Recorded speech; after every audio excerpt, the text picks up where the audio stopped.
It is ironic, isn't it, that I, a man so reviled in the controlled media, speaks to you on behalf of peace. I hope I'm not the only one to speak out forcefully against this horrific Zionist-instigated war in Iran, but there are so few of us that are. This war will be catastrophic, not only for the people of Iran, but for America, for Europe, and the whole world. In pursuit of a war with Iran, the Zionist-dominated U.S. globalist media and many Zionist-influenced governments are now busy demonizing Syria, and they are literally supporting the terrorists who want to create a horrific civil war in that country. Here's a short excerpt from a Russian TV interview with a very respected journalist in the UK, Jonathan Steele. It's an interview you won't see on mainstream media in America or the EU, but it will give you some incredible insight into the Zionist treachery both in global media and the Zionist-influenced foreign policy of the United States, the UK, France, Germany, and the EU. They seem to be siding with Assad's opponents here. Why do you think that is? Well, I think they've decided that that Assad is a lost cause. They don't like his links to Hezbollah in Lebanon. They don't like the fact that he's sort of in the front line of opposition to Israel. And of course, Syria has quite good relations with Iran. So they've decided, I think, that it's almost like a proxy war against Iran. If you can topple Assad, it's considered to be a sort of proxy blow against the government in Iran. So as Mr. Steele points out, the American Zionist-controlled support of the terrorists trying to overthrow Assad has nothing really to do with human rights.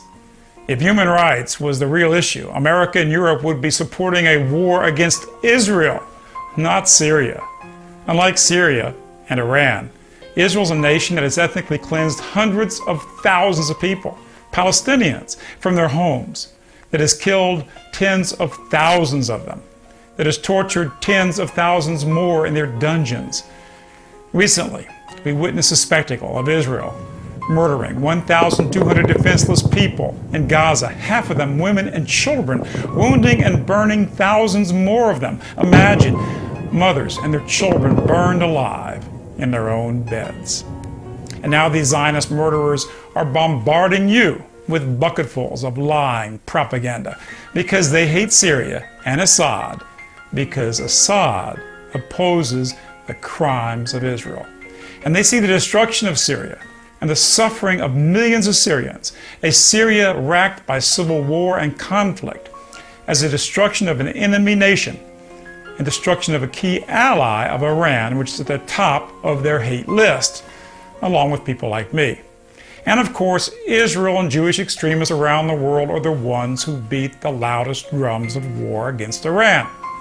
So the whole Syrian issue is about one fundamental thing: the Zionist hate and war campaign against their enemies in the Mideast.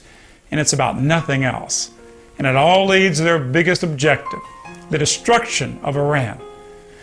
Because of Zionist infiltration and power in our governments, their incredible level of ownership and infiltration of media, and their incredible financial power over the economy of America and Europe through their control of the Federal Reserve Bank, the IMF, and the World Bank, and a bunch of international robber banks like Goldman Sachs, they can manipulate us to fight their bloody wars, to carry out the evil agenda of the Zionists.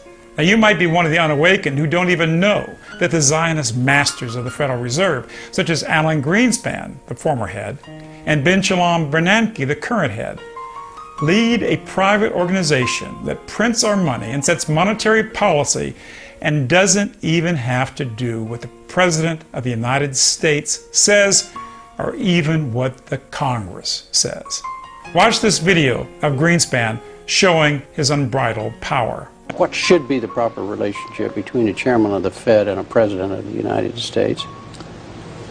Well, first of all, the Federal Reserve is an independent agency, and that means basically that there is no other agency of government which can overrule actions that we take. So long as that is in place and there is no evidence that the administration or the Congress or anybody else is requesting that we do things other than what we think is the appropriate thing, then what the relationships are don't frankly matter. As Baron Rothschild stated in 1790, let us issue and control a nation's money, and I care not who writes the laws. Now, this Zionist agenda has led to well over 1 million women and children dying in Iraq and Afghanistan in wars based on lies, wars for Israel, as well as the maiming and killing of hundreds of thousands of our own brave young men and women. All for what? Lies, lies, and more lies. And America is only more hated and more in danger from these wars, not safer. And America is going broke to finance these Zionist wars, fought for Israel, not for America, and surely not for Europe. These wars are not about oil. They're not about American imperialism. They're not about any true interest of the American people. They're actually damaging to America, to Europe, and to the world. They are for Israel and the agenda of international Zionism, and that's the only thing they're about.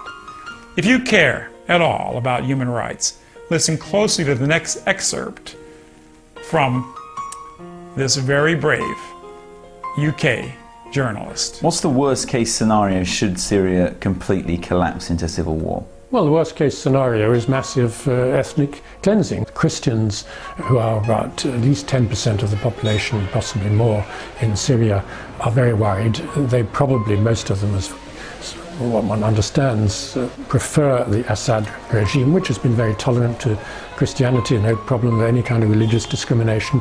They're more worried about the Muslim Brotherhood, who are the main force in the opposition, the armed opposition to Assad, than they are about the Assad regime. So Christians could suffer greatly. Look what's happened to Iraqi Christians. Most of them have had to flee. And I think that's partly why there are these big demonstrations in support of Assad.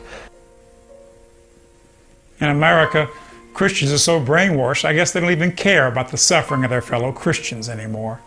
Only about Israel. So now the Zionists, they're busily trying to support a bloody civil war in Syria, which would lead to the horrific loss of tens of thousands of innocent men, women, and children, and the probable installment of a radical Muslim Brotherhood dictatorship.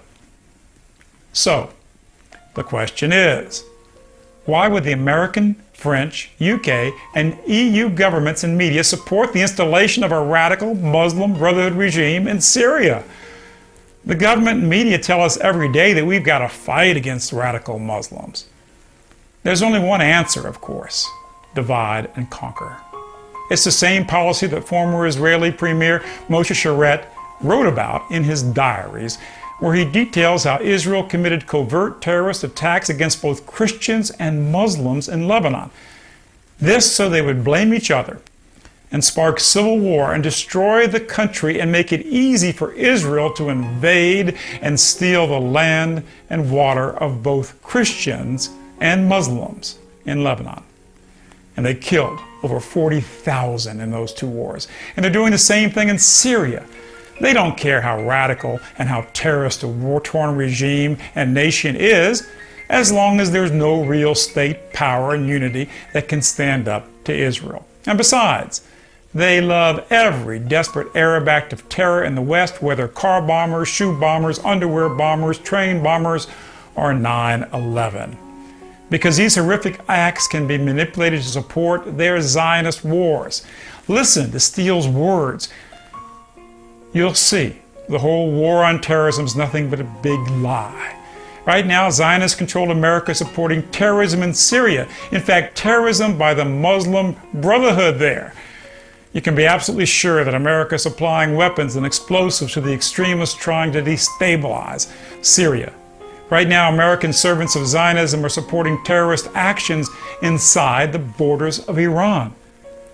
Listen again, as Steele points out, who many of the real victims in a war against Syria will be: the millions of Christians in Syria.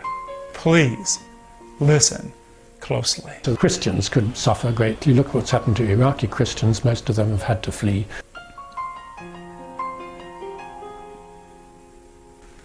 They know the radical Muslim Brotherhood, which has extreme anti-Christian elements within it, are the main agents of terrorism and violence against the Assad government. The media never tells you that Christians have flourished and were protected under even Saddam Hussein.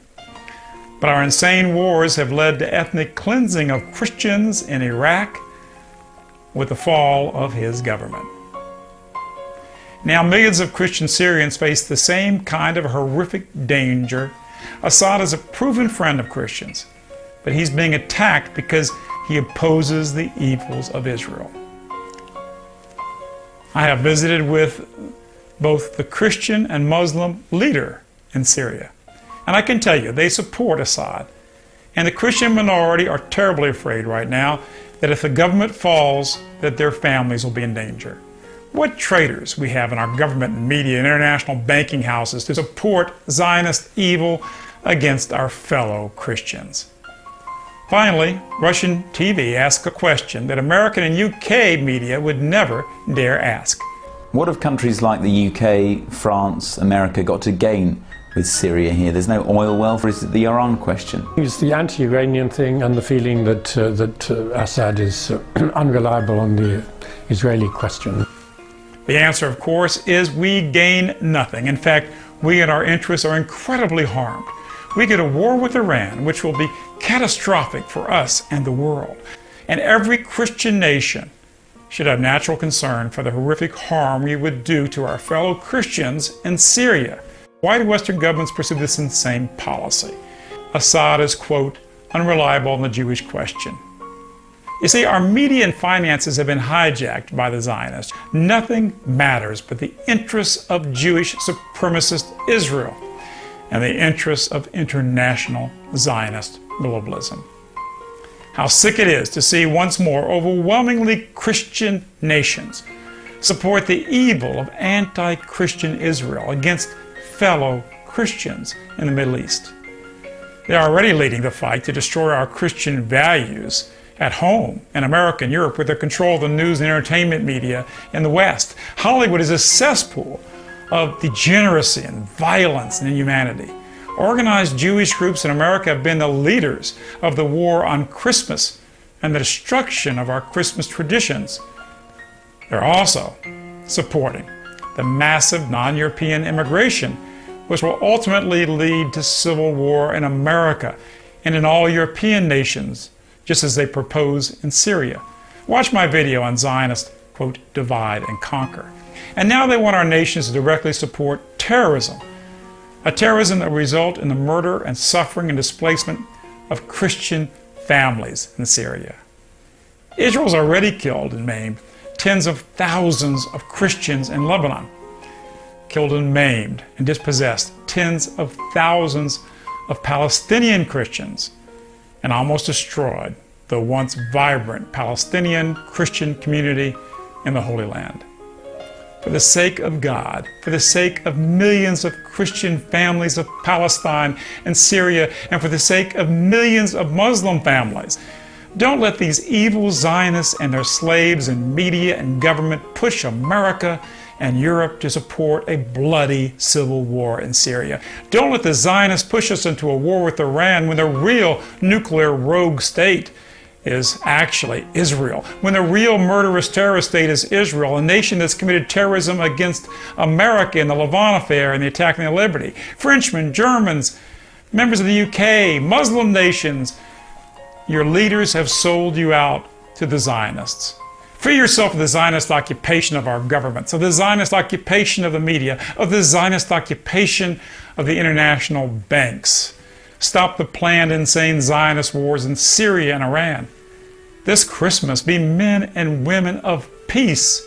Peace on earth and goodwill toward men, not Zionist slaves ready to bring death and destruction to millions of people. Stand up. If not now, when? If not you, then who? It's time that you and all of us stand up for the truth, unafraid and courageously. For truth and peace and decency in this world. Stop the war. Peace on earth, goodwill toward men, and Merry Christmas to all.